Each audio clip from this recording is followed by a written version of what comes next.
नमस्कार दोस्तों। आज 4 नवंबर है, दिन मंगलवार। हम दैनिक भास्कर से खबरें पढ़ रहे हैं। कार्तिक शुक्ल पक्ष 14 2082। तो हम कुछ मुख्य हेडलाइंस पे नज़र डाल लेते हैं। ट्रंप का खुलासा, पाकिस्तान चीन गुप्त रूप से परमाणु परीक्षण कर रहे हैं।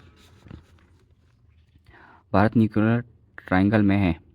1998 के बाद ये हाई टाइम है जब हमें परीक्षण करना चाहिए। ट्रंप का बयान भारत के लिए अहम।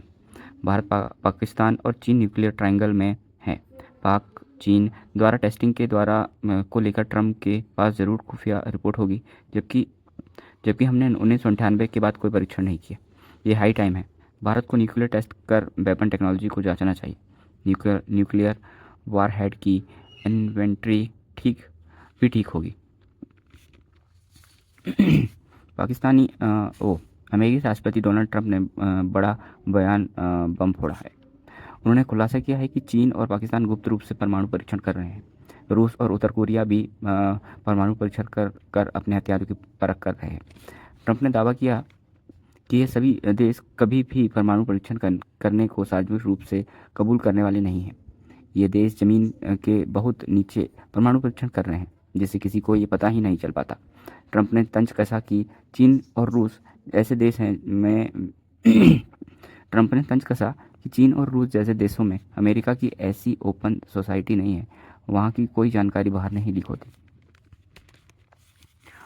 अगली हेडलाइंस पढ़ते हैं। डंपर ने 18 सेकंड में 5 कार 8 बाइक रौंदी, 14 लोगों की मौत और 13 लोग घायल।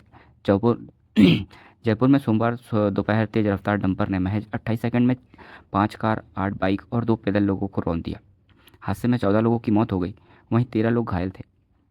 पुलिस के अनुसार ड्राइवर या तो नशे में था या किसी स्वास्थ्य समस्या से जूझ रहा था। सीसीटीवी फुटेज में डंपर 100 किलोमीटर प्रति घंटे की रफ्तार से वाहनों को रौंदता हुआ दिखाई दिया। करीब 300 मीटर तक वाहनों को टक्कर मारते हुए आखिर में एक ट्रेलर नॉलेज कैसे रुकेंगे हादसे। एआई मॉनिटरिंग, अल्कोहल टेस्ट अनिवार्य करना जरूरी। तीसरी हेडलाइंस पढ़ते हैं। असम में वोटर्स की नागरिकता जांचने बिना ही होगा एसआईआर। 12 राज्यों यूटी में आज से शुरू होगा एसआईआर। 12 राज्यों और केंद्र शासित प्रदेशों में मंगलवार से मतदाता सूची का विशेष गहन पुनर्परीक्षण मतलब एसआईआर शुरू होगा। इसमें से तमिलनाडु, पुडुचेरी, केरल और पश्चिम बंगाल में 2026 में चुनाव हैं। असम में भी अगले साल चुनाव हैं, लेकिन अभी वहाँ एसआईआर का शेड्यूल तय नहीं है। 12 राज्यों में एसआईआर के दौरान आयोग का फोकस नागरिकता की जांच पर है। सूत्रों के अनुसार असम में मतदाता सूची की गहन समीक्षा तो होगी, लेकिन नागरिकता की जांच नहीं होगी। राज्य में नागरिकता के उलझे हुए मुद्दे के बीच आयोग ने नया मॉडल तैयार करा है। मुख्य निर्वाचन आयुक्त ज्ञानेश कुमार ने एसआईआर की घोषणा करते वक्त कहा था कि असम के नागरिकों को लेकर अलग प्रावधान है। भास्कर इनसाइट भी दिया हुआ है इसी खबर से जुड़ा हुआ। 1971 से 1987 के बीच जन्मे लोगों पर उलझन बनी संदिग्ध नागरिकता वाले डी वोटर्स की सूची में। इकोनॉमी की खबरें मतलब बिजनेस की खबरों में सबसे पहले हम देख लेते हैं कि सेंसेक्स कितना और रहा। सेंसेक्स 83,978.49, वहीं काबिल पैसे की कीमत 88.77 रही।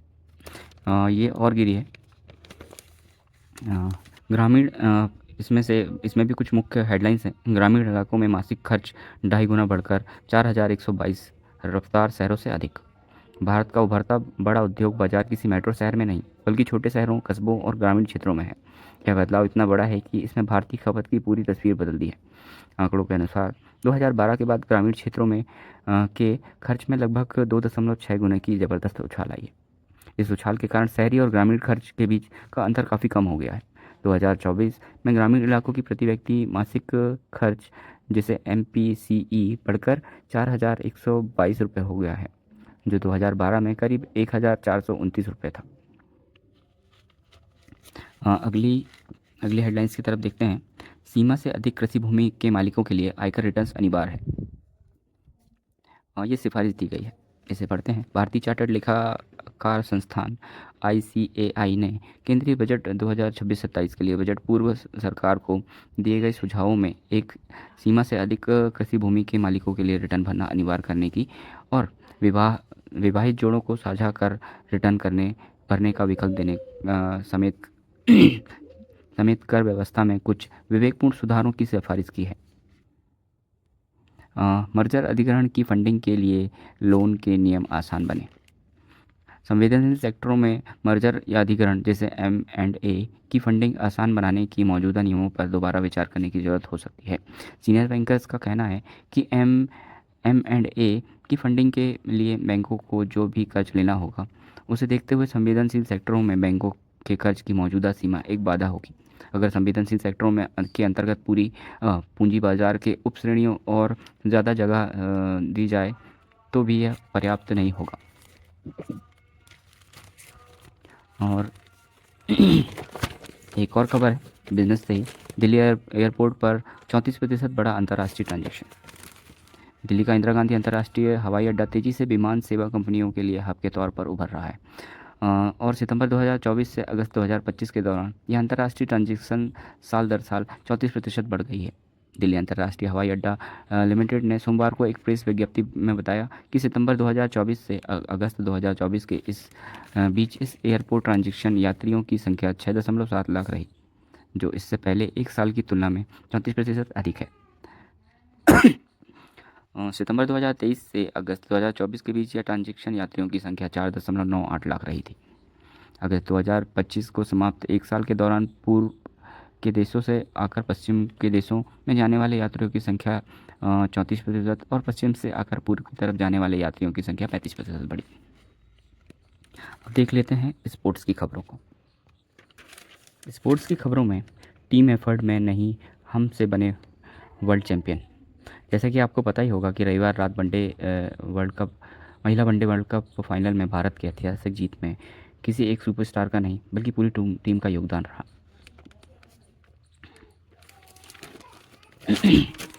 इसके बारे में खबर छपी हुई है।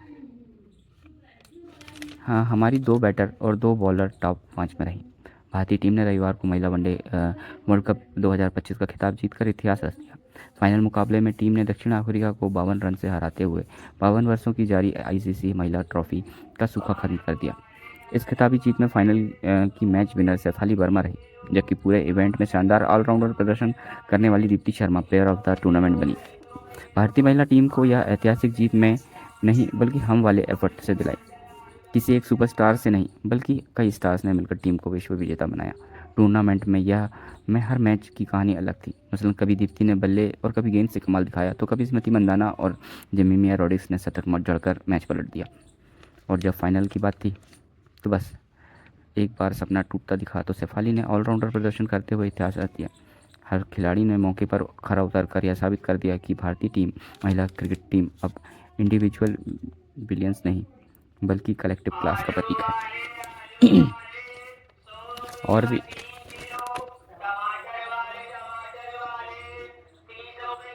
रणजी ट्रॉफी से एक खबर है। दीपक हुड्डा की 248 रन की मैराथन पारी के बाद यशस्वी ने कराई मुंबई की वापसी।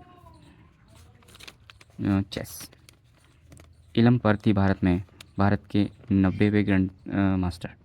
टीचर माँ ने स्कूल की प्रार्थना सभा में बेटे की उपलब्धि सुनी। विदेशी दौरे पर खाना पकाने कुकर ले जाते हैं।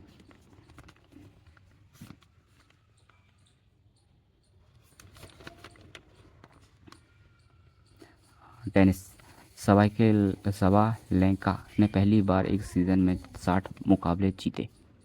WTA फाइनल्स के वर्ल्ड नंबर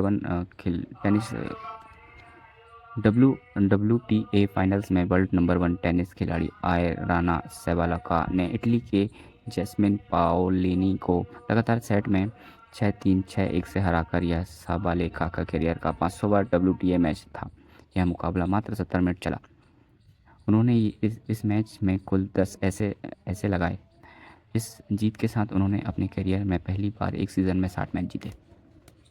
तो 4 नवंबर की खबरों में इतना ही, और सुधार करने की कोशिश करूँगा। अभी तो शुरू ही किया है। चलिए मिलते हैं।